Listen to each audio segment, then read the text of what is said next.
In 1827, a young woman walked into a red barn to meet the man she loved. She believed she was running toward freedom. Instead, she walked into her own execution.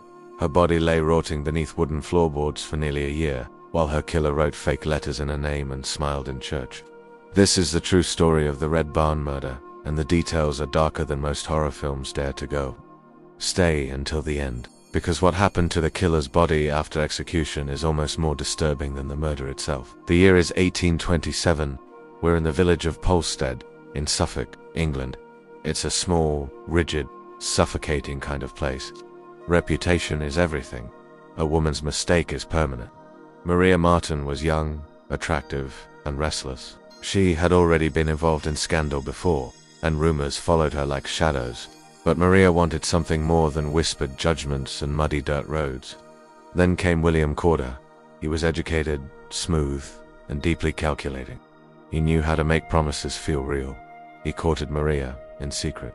He seduced her, she became pregnant. In 1800s England, that wasn't just gossip, that was social death. Corder convinced her they had only one option: escape. They would meet at the Red Barn. They would leave everything behind. They would finally be free. Maria packed lightly. She told her family she'd be back soon. She walked toward the barn at dusk. No one saw her alive again. Picture it like a scene from a film. The Red Barn stands isolated, its warped wood dark against the fading sky. The wind scrapes across the boards like fingernails on a coffin lid. There are no witnesses, no neighbors close enough to hear a scream. Inside, the air is thick with the smell of hay dust and damp rot. Maria waits. William arrives. They argue. Historians still debate the exact sequence of events, but court testimony later revealed a few chilling possibilities. He may have shot her in the head. He may have strung her. He may have done both. What we know for certain is this: she ended up dead on that barn floor, and instead of running in a panic, he began to dig. He lifted the heavy wooden planks. He carved a shallow grave right there, beneath the structure. He wrapped her body in a sack. He placed a green handkerchief around her neck, a final, personal touch. Then he covered her with soil. The boards went back in place. The barn stood silent again. Maria was 24 years old, and she was now part of the floor. Days turned into weeks. Corder told Maria's family she was safe, married, traveling. Then, letters began arriving. Maria wrote them, or so it seemed. The letters had different handwriting styles, different inks, came from different towns. But Maria wasn't writing them. William was forging every single one. Imagine the sheer cruelty of that act.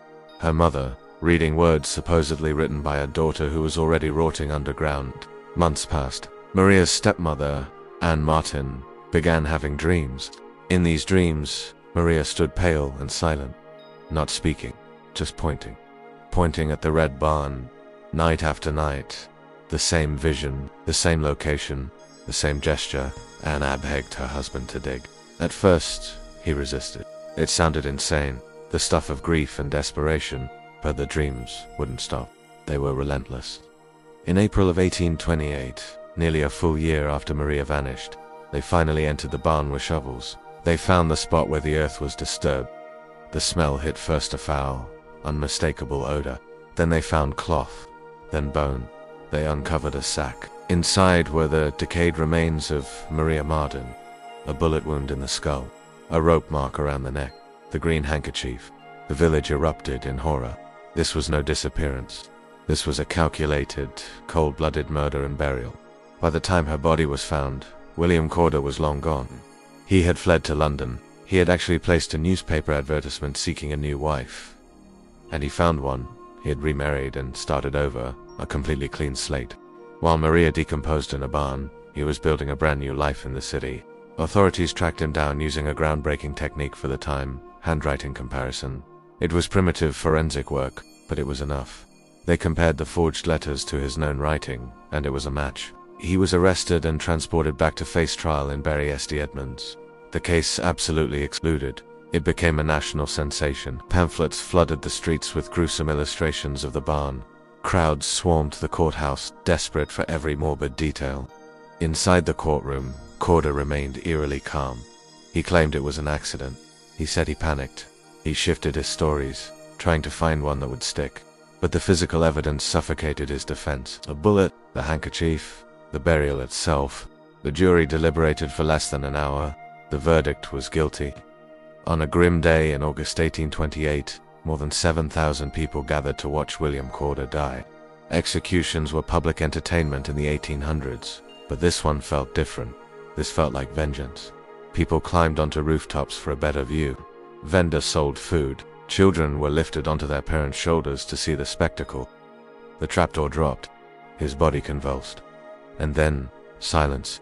Justice, by the standards of the era, was complete. But it didn't end there. His corpse was taken to be publicly dissected before a crowd of paying spectators. And then came the detail that still shocks modern audiences today. Parts of his skin were reportedly tanned and used to bind a book recounting the crime. The ultimate humiliation, the man who buried Maria beneath floorboards became a macabre artifact himself. The Red Barn became an instant, morbid tourist attraction. People traveled for miles to see it, chipping away pieces of the wood as gruesome souvenirs. Ballads were written about the murder. Stage plays dramatized the crime, performing two packed houses. The story spread across England like wildfire. Maria became a tragic symbol of betrayed innocence.